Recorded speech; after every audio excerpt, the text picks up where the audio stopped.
이제 다음 얘기 이제 증명법 중에 우리가 3단 논법하고 대우법이라는 걸 배우고요. 세 번째 내용으로 귀류법을 배우게 됩니다.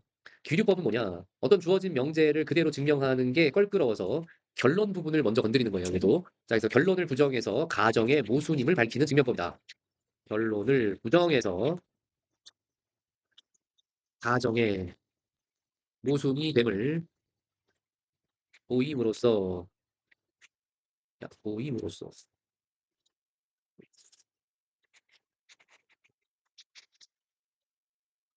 어, 원래 명제를 원래 명제를 부정할 수 없으므로 원래 명제가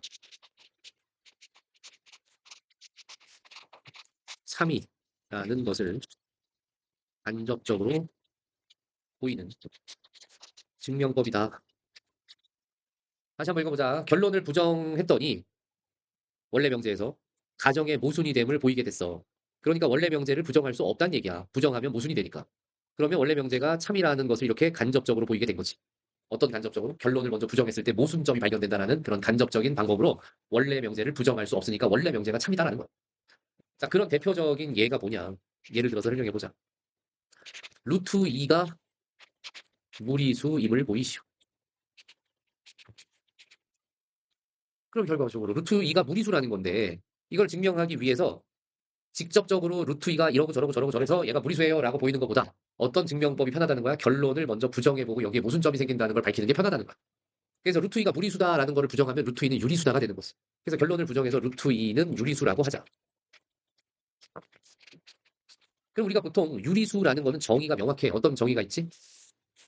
그렇죠. B분의 A 꼴로 나타낼 수 있고 이때 A하고 B는 서로소인 정수로 나타낼 수 있죠. 이런 정수분의 정수꼴로 표현되는 걸 유리수라고 하니까. 단 분모에 B가 있기 때문에 B는 0은 아니겠다. 그러면 양변에 B를 곱했을 때 루트 2 곱하기 B가 A가 되고 여기서 양변을 제곱합니다. 양변 제곱하면 A 제곱은 2B 제곱이 되면서 A 제곱이 2의 배수가 돼요. 우리가 미리 이거를 증명해 보진 않았는데 이 성질 중에 이런 게 있어요. 어떤 녀석의 제곱이 2의 배수면요. 제곱하기 전에 있던 녀석도 2의 배수예요. 따라서 A도 2의 배수다. 제곱이 2의 배수면 제곱하기 전의 녀석도 2의 배수. 제곱이 3의 배수면 제곱하기 전의 녀석도 3의 배수인데 그것도 좀 이따가 한번 증명해서 한번 관찰해 보도록 합시다. 왜 그렇게 되는지. 따라서 A도 2의 배수다라는 건 일단 A제곱 2의 배수면 A가 2의 배수라는 그 명제가 증명됐다라는 가정하에 그냥 이렇게 썩 쓸게요. 그걸 먼저 우리가 봤다라고 하고. 자, 그럼 이제 A가 2의 배수니까 A를 새로운 문자에 대해서 2K 정도로 놓을 수 있고 K는 정수라고 놓을 수 있죠. 여기 따라왔니? 자, 우리가 A 루트 2B가 A가 되고 A제곱이 2B제곱이 돼서 그 식을 내가 1식이라고 놓고 A가 2의 배수라는 걸 확인해서 A를 2K라고 놓은 녀석을 2식이라고 하면 이제 2식을 1식에 다시 대입해 볼 거예요. 그러면 좌변이 4K의 제곱이 되고 우변이 2B의 제곱이 되면서 다시 약분하면은 B제곱이 2K제곱이 돼버려요. 그러면은 B제곱이 2의 배수이므로 제곱을 떨어뜨린 B도 2의 배수가 됩니다. 그러면 여기서 결정적인 모순점이 생기는데 아까 최초에 A하고 B는 서로소인 정수꼴로 분수로 나타냈습니다. 근데 지금 A가 2의 배수였는데 B도 2의 배수가 돼버렸죠. 이대로 쭉 풀어버리면. 그러면 이 가정에 유리수라는 가정에 뭐가 돼버렸어요? 결론을 부정한 이 가정에 모순이 생겼죠. 따라왔어요? 어. 따라서 루트 2가 유리수라는 가정은 모순이다. 그러면 결론을 부정할 수 없다는 얘기네. 결론을 부정해서 세운 가정에 모순이 생겼으니까. 이해됐어요? 어. 그러므로 루트 2는 무리수일 수밖에 없는 거죠.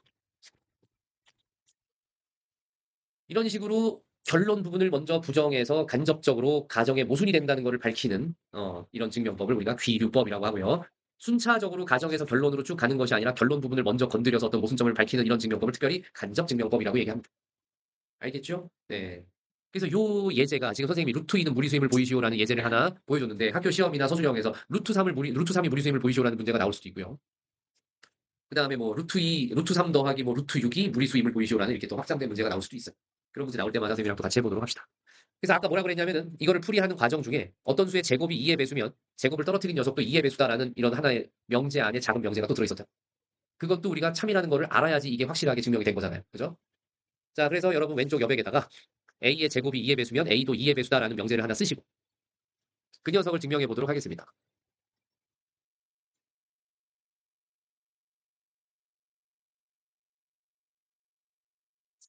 자, 왼쪽 옆에 펴셨죠? 자, A의 제곱이 2의 배수이면 A도 2의 배수.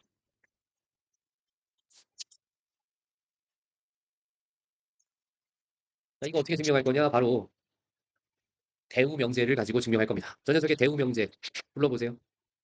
A가 뭐의 배수가 아니면 2의 배수가 아니면 A는 뭐의 배수가 아니다?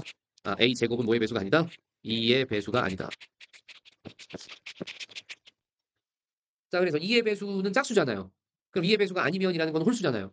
이 세상에 있는 모든 홀수를 나타내는 방법은 2k-1로 표현하고 k는 정수라고 얘기할 수 있죠. 맞아요? 네, 그러면 양의 정수와 음의 정수 중에 홀수들은 다 만들어진 거죠. 그래서 이걸 가지고 a의 제곱을 만들어 보면 4k의 제곱 마이너스 4k 더하기 1이 만들어지는데 앞쪽에 두 개의 항을 2로 묶을 수 있어요. 그러면 2k 제곱 마이너스 2k 더하기 1이 생기면서 앞쪽에 밑줄 그은 부분은 2의 배수 부분이죠. 2의 배수 부분에다가 내가 1을 더했으니까 a 제곱은 뭐가 된 게 아니야? 2의 배수가 되지 않은 거죠. 그죠? 그래서 a 제곱 따라서 a가 2의 배수가 아니라 홀수 일반적인 홀수였더니 a의 제곱도 2의 배수가 될 수 없고. 그러면 대우 명제 자체가 참이니까 즉 대우 명제가 참이므로 원래 명제도 보다 참이다. 원래 명제도 참이라고 볼 수 있다. 원래 우리가 지난 시간에 배웠어요. 원래 명제하고 대우 명제는 참 것이 같이 가는 거라고. 했니? 지난번에 대우법 할 때 선생님이 어떤 녀석의 제곱이 3의 배수면은 그 제곱을 떨어뜨린 녀석도 뭐라고 그랬어요? n제곱이 3의 배수면 n도 3의 배수다라는 거 증명해줬죠? 그거하고 다를 게 없어요. 똑같은 방법을 하면 3의 배수가 아니면 제곱도 3의 배수가 아니다라고 한 거죠. 그때. 지금도 a가 2의 배수가 아니면 a제곱은 2의 배수가 아니다라는 거를 그러면 2로 나눈 나머지가 1이 되는 애. 그래서 2k-1 혹은 2k 플러스 1이라고 놓고 풀어도 상관이 없죠. k는 정수라고 놓으면 상관없어요. 그래서 그렇게 정리를 해보면 제곱도 2의 배수가 아니기 때문에 원래 명제가 참이다. 그럼 아까 증명 과정 안에서 a 제곱이 2의 배수라서 a도 2의 배수다라고 한 그 얘기가 무슨 얘기인지 알겠죠? 예. 그래서 귀류법이라는 거 한번 알아봤습니다. 그 다음에 그 귀류법을 이용하는 이제 조금 난이도 있는 증명을 예제로 몇 개 거기다가 모아놨는데 얘네들은 전부 학교 수행평가 주제가 될 수 있습니다. 선생님이 미리 수행평가 해드린다고 생각하고 같이 해볼 테니까 잘 보세요. 여기에 나오는 소수는 무한히 많다라고 했을 때 이 소수 자체가 1과 자기 자신만 약수로 갖는 수를 소수라고 하는 거예요. 읽을 때 소수 이렇게 안 읽고 소수라고 읽습니다. 알겠죠? 옛날에는 심지어 선생님 배울 때는 소수라고 했었어요. 네, 근데 지금은 이 시옷 받침을 빼고 그냥 발음만 약간 세게 하는 걸로 그렇게 바뀌었어요. 소수. 자, 그럼 우리는 이게 무한히 많음을 증명하라고 그랬으니까 증명법 우리가 지금 배운 것 중에 귀류법을 사용합니다. 귀류법. 소수가 무한히 많다라는 걸 부정하면 결론을 부정하면 뭐가 돼요? 그렇지. 그러면 그렇게 가정하는 거야. 소수가 유한하다고 하자. 결론을 부정해서 유한하다고 하자. 그러면 그런 소수는 분명히 셀 수 있으니까 유한하다는 거는 자 나열했을 때 P1, P2, P3, Pn까지 전체 유한계가 n개라고 합시다. n. 이게 바로 유한한 소수를 전부 나타낸 거다라고 합시다. Pn을 전부 소수라고 한 거예요. 그런데 이때 어떤 자연수 n이라는 애가 있어서 어떤 자연수 뭐 라지 a라는 애가 있어서 얘를 어떻게 표현했냐면 선생님이 P1 곱하기 P2 곱하기 P3 곱하기 쭉쭉쭉 Pn까지 소수들만 다 곱해버린 데다가 1을 턱 더해버렸어. 이거라고 하면 a가 이렇게 생겼다라고 하면 a는 기존에 있던 소수 P1서부터 Pn까지로는 나누어 떨어지게 할 수 없죠. 나누어 떨어지게 할 수 없는 수다. 수가 되어 우리가 소수가 아닌 수는 전부 합성수라고 하고 합성수는 소인수 분해가 가능하기 때문에 다 기존에 있던 소수의 곱으로 표현이 가능한 게 합성수죠. 예를 들어서 6이다라고 하면 6은 합성수니까 기존의 소수 2와 3의 곱으로 표현이 가능하죠. 12라고 하면 어떻게 표현이 가능해요? 2의 제곱 곱하기 3이라고 표현이 가능하죠. 기존의 소수들로 곱으로 나타낼 수 있는데 A라는 애를 이렇게 표현을 했더니 기존의 소수들로는 나누어 떨어지게 할 수 없는 새로운 수가 된 거죠. 되어 새로운 소수가 되더라. 이것은 소수가 유한하다는 가정의 모순이 되는 거죠. 모순이므로 결론을 부정할 수 없으니까 원래 명제대로 소수는 뭐다? 무한히 많다라는 거죠. 많다가 참이. 지금도 어떻게 했어요? 결론을 먼저 부정해서 내가 부정한 새로운 가정에 모순이 생겼다는 걸 밝혔죠. 이해되니? 이런 증명법 다 같이 무슨 법? 귀류법. 귀나법하고 달라요. 귀납법은 논리 추론 과정 중에 개별적인 사실들로부터 일정한 규칙이 존재함을 밝혀서 일반적인 사실을 이끌어내는 논리 전개 과정, 이거를 귀납법이라고 얘기하는 거거든요. 귀류법은 지금과 같이 결론을 부정해서 가정의 모순임을 밝히는 하나의 증명법이라는 거. 두 개는 완전히 다른 얘기라는 거 헷갈리면 안 됩니다. 여기까지 다 됐어요? 필기까지 다 했어요? 아니요. 자, 이제 예제 2번에 이런 얘기가 나와요.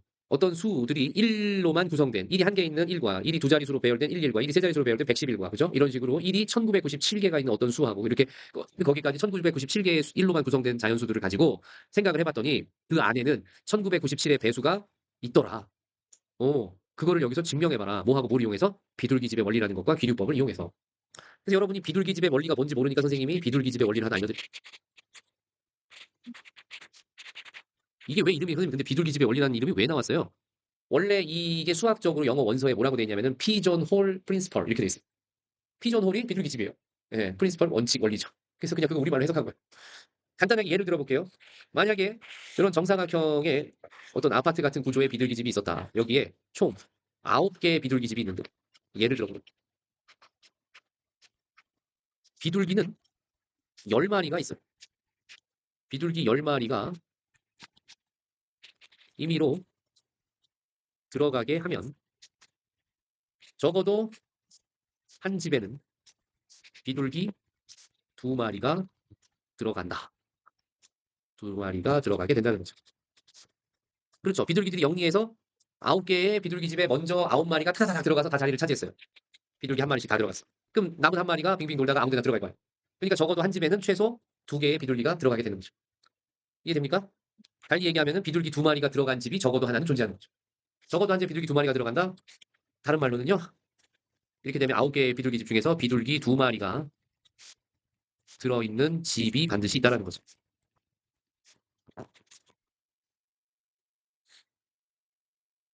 알겠니? 네.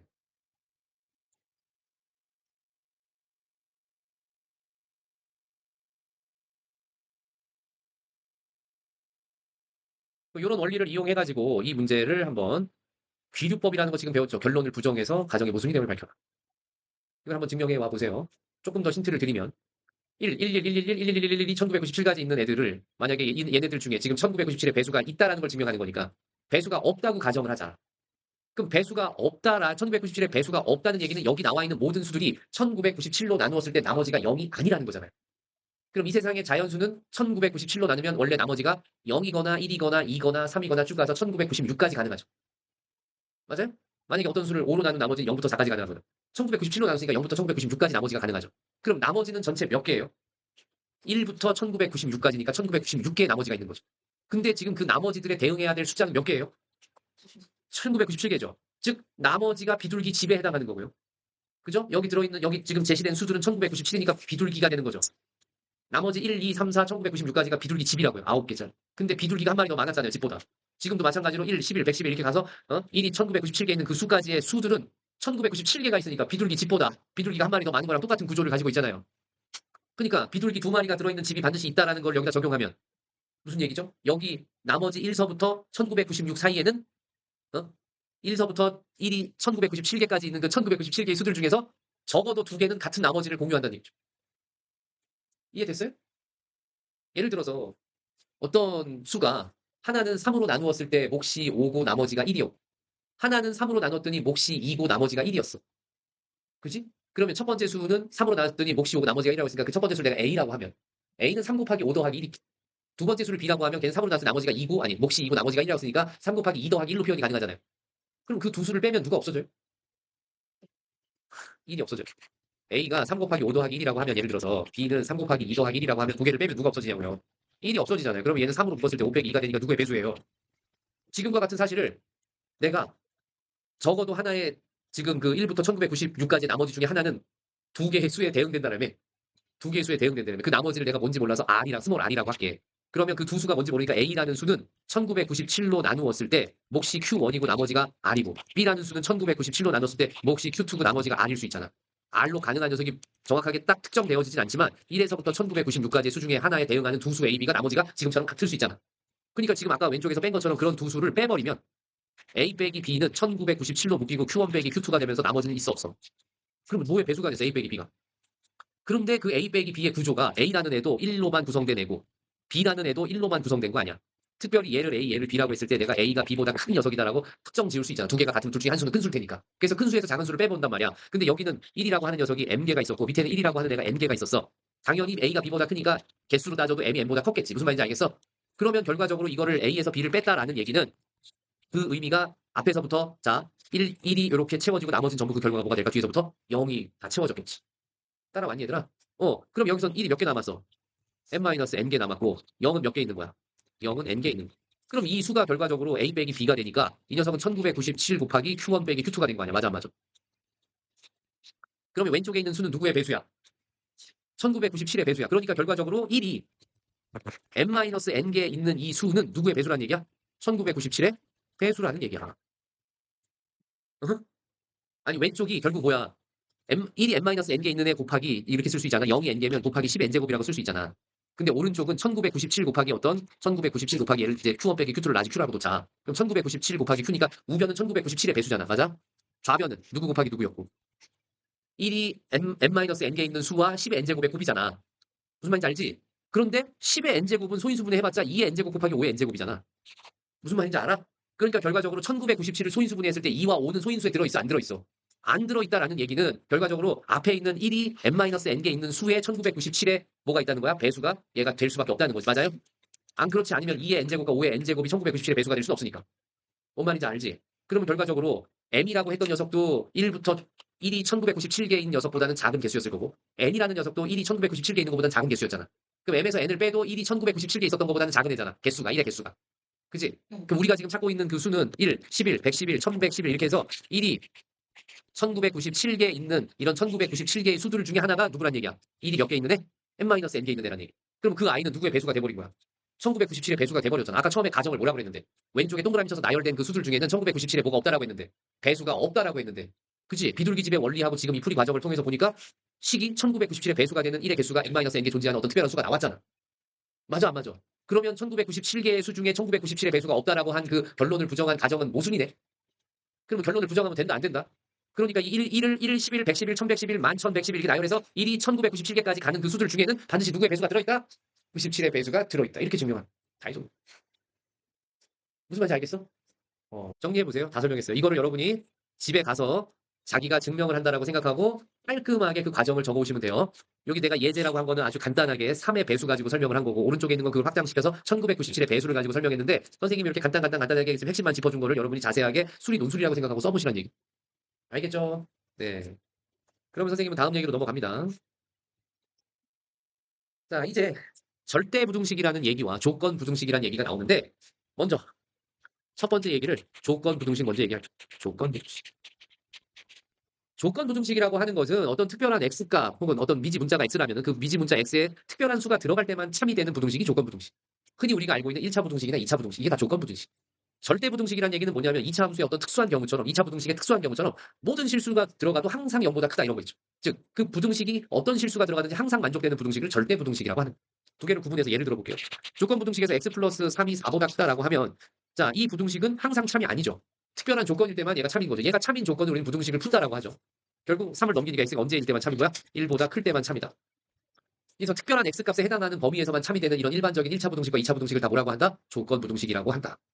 알고 있죠? 자, 예를 들어서 또 두 번째 x제곱 마이너스 x 마이너스 2가 0보다 작다라고 하면 이거 인수분해해서 x 마이너스 2 x 플러스 1이 0보다 작으니까 이거를 이 2차 부등식을 만족하는 건 뭐예요?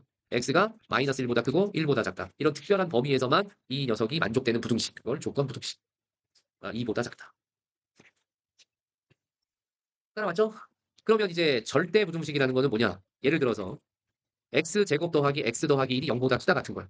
이거 어떤 특징이 있어요? x에 어떤 값이 들어가도 자, 부등식은 대소를 비교해야 되기 때문에 여기서 어떤 값이라고 하는 거는 실수 범위에 제한되겠죠. 왜냐하면 허수는 대소 비교가 돼요, 안 돼요? 안 돼요. 수직선상에 나타낼 수 없어서 대소 비교가 안 된다고 해서 x에 어떤 값이 들어가도라는 얘기는 실수를 제한한 거야. 그래서 어떤 실수가 들어가도 항상 성립하는 부등식.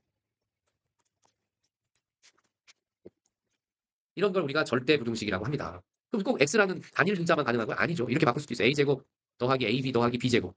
얘도 항상 0보다 같거나 그다 이렇게 바꿀 수 있죠. 그러니까 그 문자 자체가 특별한 하나의 문자 단독으로 나와 있는 부등식일 수도 있고 여러 개의 문자를 포함한 부등식일 수도 있어요. 하여튼 그 여러 개의 문자라고 한다면 그 여러 개의 문자에 모든 실수가 다 들어가도 항상 성립하는 부등식을 우리는 절대 부등식이라고 한다. 조건 부등식은 특별한 범위에서만 만족되는 부등식. 그래서 주시됩니다. 특별한 범위에서만 만족되는 부등식을 조건 부등식. X 혹은 어떤 특별한 문자들에 무슨 값이 들어가도 항상 성립하는 부등식, 걔를 절대 부등식.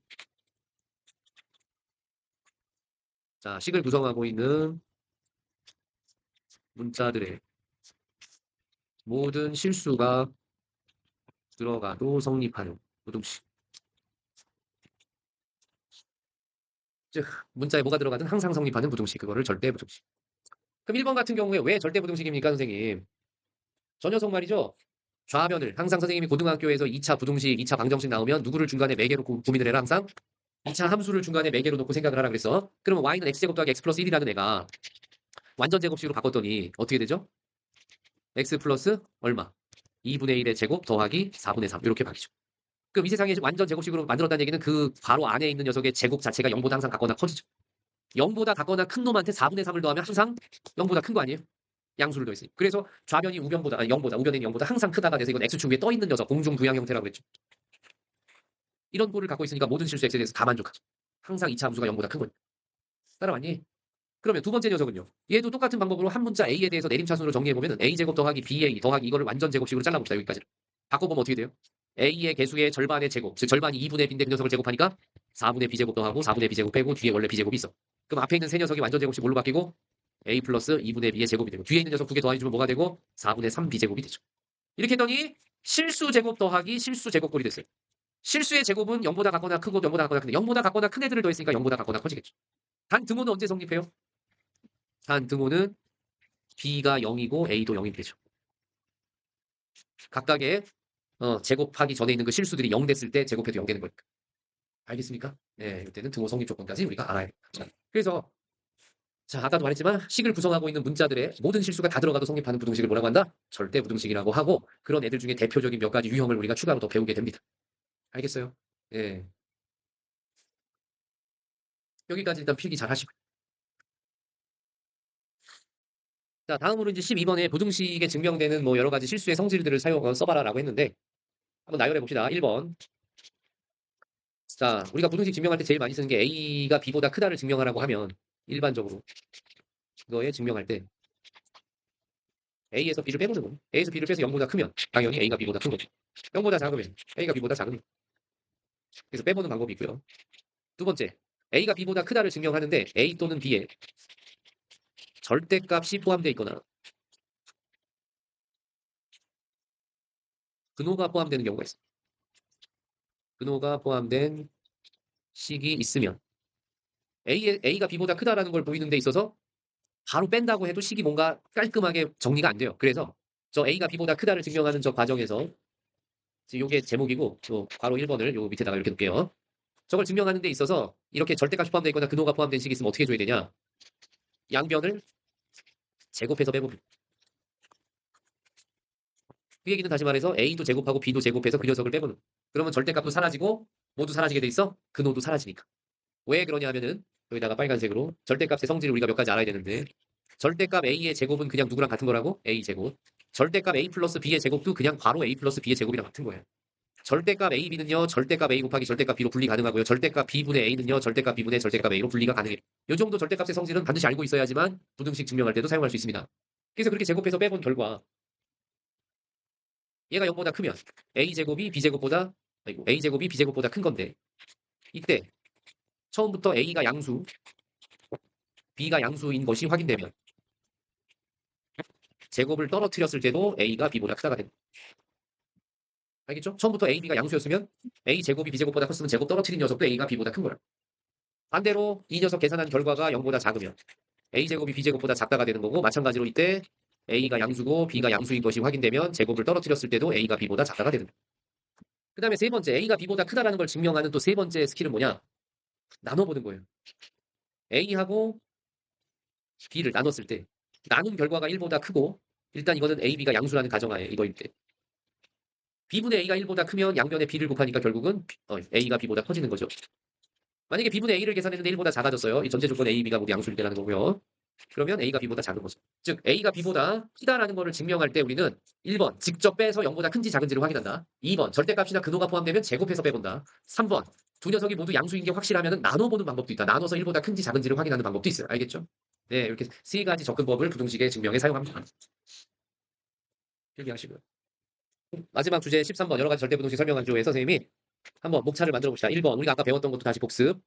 x제곱 플러스 마이너스 x 더하기 1은 0보다 크다. 이거 항상 성립한다고 그랬죠? 왜? 2차 함수 그려보시면 안다고 그랬어. 2번 이 x제곱 플러스 마이너스 x 더하기 1에서 얘는 특수한 경우, 일반적인 경우가 아까 써준 a제곱 플러스 마이너스 ab 더하기 b제곱꼴이 일반적이죠. 왜냐하면 이 식에서 a에다 x 집어넣고 b에다 1 집어넣는 게 1식이죠. 그래서 얘는 항상 뭐가 달라져요? 0보다 같거나 커져요. 이유가 뭐라고 그랬죠? 이 식은 a 플러스 마이너스 2분의 b의 제곱 더하기 4분의 b의 4분의 3b의 제곱 이렇게 쓸 수 있기 때문에 요거 0보다 같거나 크고 0보다 같거나 큰 애들끼리 더있으니까 0보다 같거나 커졌다라고 설명했었죠. 한번 또 해드렸어요. 3번 아까 절대값 얘기했는데요. 절대값 a 더하기 절대값 b는 항상 같거나 큽니다. 절대값 a 더하기 b보다. 지금 선생님이 얘기하고 있는 그 각각의 부등식들이 다 절대 부등식 하나씩을 찾아내요. 박스. 박스. 그럼 얘는 왜 그렇습니까? 지금 증명해 주세요. 좋습니다. 아까 이 방법도 알려드렸습니다. A라는 애가 B라는 애보다 뭐 크다, 같거나 크다를 증명하는데 A 또는 B 쪽에 절대값을 가지고 있으면 그냥은 안 되니까 뭐 하라고요? 제곱해서 빼보라고. 이때 좌변을 내가 통째로 A, 우변을 통째로 B라고 놓으면 처음부터 A는 절대값 A 더하기 절대값 B고 A, B가 실수일 테니까 0보다 같거나 크겠죠. B쪽도 A, B가 실수니까 0보다 같거나 크다 이고 일단 이게 전제 조건이에요. 둘 다 양수라는. 그러면서 내가 A 제곱에서 B 제곱을 빼볼 거라고. 자 그럼 A라고 하는 녀석은 절대값 A 더하기 절대값 B였고 그 녀석의 제곱에서 B라고 하는 녀석은 절대값 A 더하기 B인데 그걸 통째로 제곱을 했구나. 그러면 아까 뭐라고 그랬냐면은 절대값 A 제곱 더하기 2 절대값 A 곱하기 절대값 B 얘를 더하기 절대값 B 제곱이라고 이렇게 쓸 수 있고 마이너스 자 봐요. 절대값 A 플러스 B의 제곱이 일단 있으니까 그대로 한번 써봤는데 이제부터는 아까 위로 쭉 올라갔을 때 절대값 다루는 방법 중에 이런 거 있었어요. 밑줄 긋고 있는 애. 절대값의 제곱은 그냥 실수의 제곱. 절대값 A 더하기 B의 제곱도 그냥 실수 A 더하기 B의 제곱이랑 같다라는 거. 이 두 가지를 여기다가 써먹으면요. 절대값 필요 없어서 A 제곱 이거는 이 절대값 A, B 하나로 합칠 수 있고요. 더하기 얘는요. B 제곱 마이너스 얘는 A 플러스 B라는 괄호의 제곱 이렇게 바꿀 수 있죠. 따라왔니? 그러면 저 괄호를 전개했을 때 앞에 있는 a제곱 b제곱하고 지워지고 남는 애만 쓰면은 2로 묶었을 때 절대값 ab 마이너스 ab가 남겠죠. 여기까지도 따라왔어요. 예, 그럼 이제 이 녀석은 뭔데요 선생님? 그러면 두 가지로 나눠지죠. 자, ab가 실수였기 때문에 땡땡 1번 ab의 곱이 0보다 같거나 크다일 때는요. ab 빼기 ab가 되면서 저 결과가 0이 돼요. 두 번째, ab가 0보다 작을 때는요. 저 절대값이 뭐가 돼요? 2의 마이너스 ab가 되면서 계산하면 마이너스 몇 ab가 되죠? 4ab가 되죠. 근데 AB가 음수라고 했기 때문에 마이너스 4AB는 양수가 되는 거고요. 결국 A제곱 마이너스 B제곱은 뭐 또는 뭐가 되는 거예요? 0 또는 양수가 되는 거죠. 두 개 합치는 거니까 뭐보다 같거나 크다? 0보다 같거나 크다. 경우에 따라서 0이 되거나 양수가 되는 거니까 0보다 같거나 크다가 되겠네. 모든 상황을 다 아우러서. 결국 A제곱 마이너스 B제곱이 0보다 같거나 크다가 되므로 누가 누구보다 같거나 커진 거고요. A제곱이 B제곱보다 같거나 커진 거고요. 맨 앞쪽에 빨간색으로 다시 한번 밑줄 그어드릴 건데 A가 0보다 같거나 크고 B가 0보다 같거나 크다는 거 먼저 체크해놨죠. 그렇기 때문에 제곱을 떨어뜨려도 플러스 마이너스를 고려할 필요가 없이 다이렉트로 제곱만 떨어뜨리면 A는 B보다 같거나 크다가 증명이 된 겁니다. 따라왔니?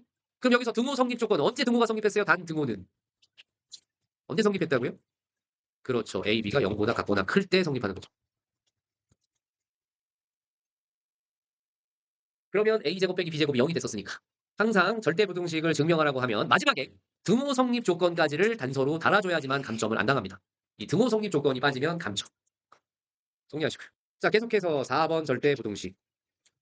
이것도 많이 봤을 거예요. A, B, C가 실수일 때 A제곱 더하기 B제곱 더하기 C제곱 마이너스 AB 마이너스 BC 마이너스 CA는 항상 0보다 같거나 크다라는 절대부등식이 있습니다.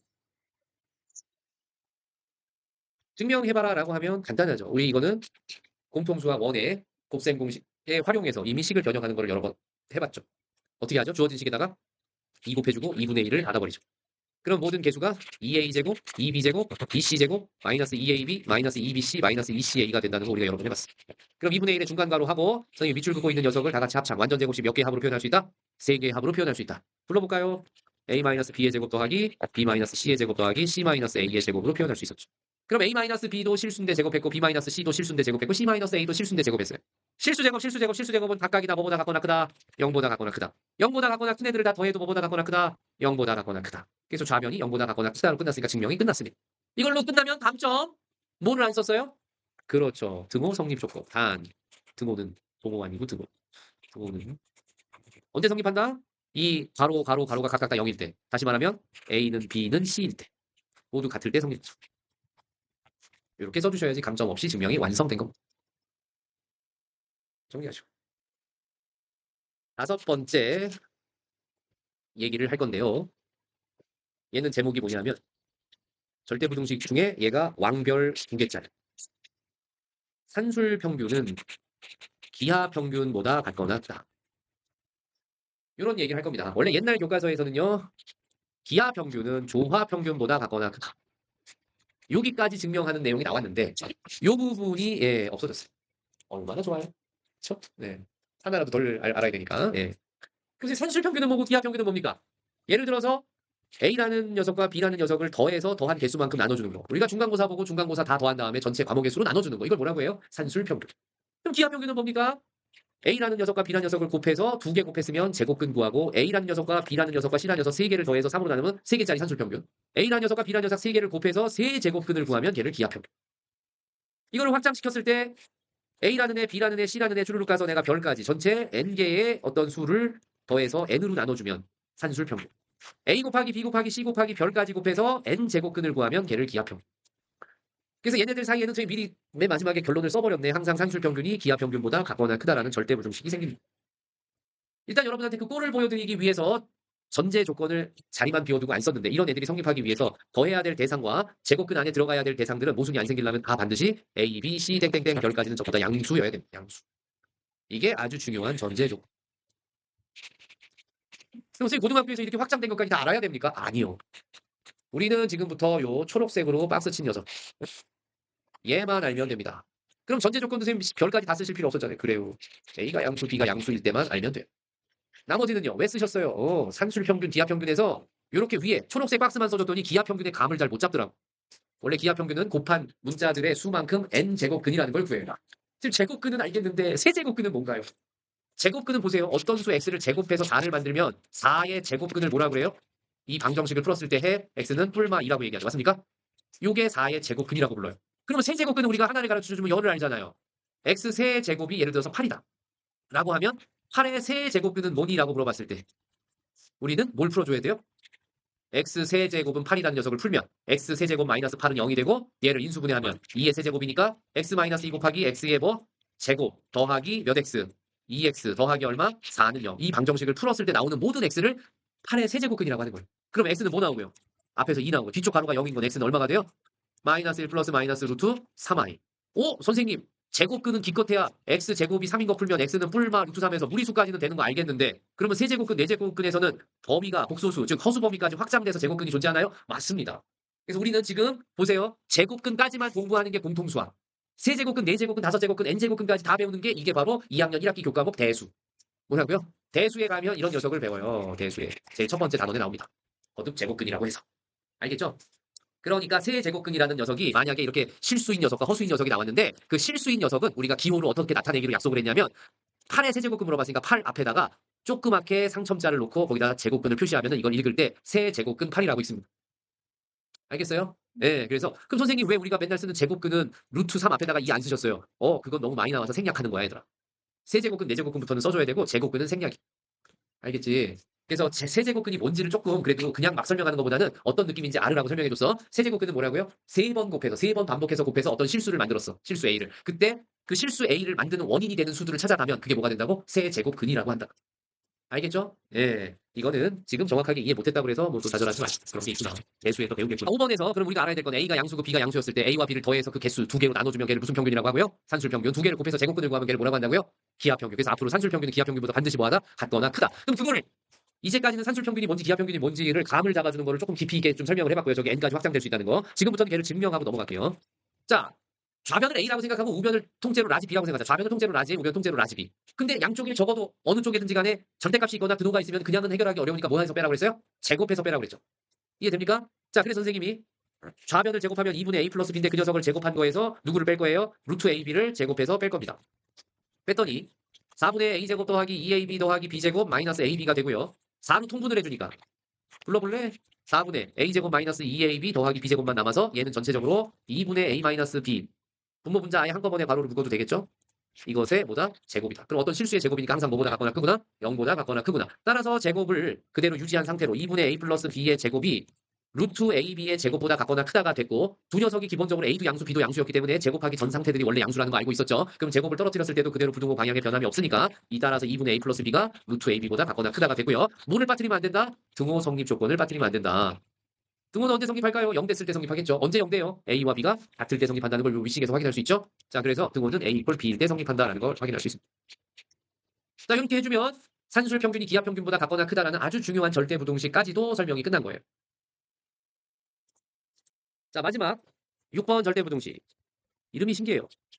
코시 슈바르츠 부등식. 두 명이 만들었다는 거죠. 먼저 한 명이 말하는 거에다가 한 명이 숟가락을 얹어서 뭔가를 더 깊이 있게 만들었겠죠. 자, 협업을 한 것 같진 않아요. 자, 그래서 코시 슈바르츠 부등식은 뭐냐? A, B, X, Y가 모두 실수일 때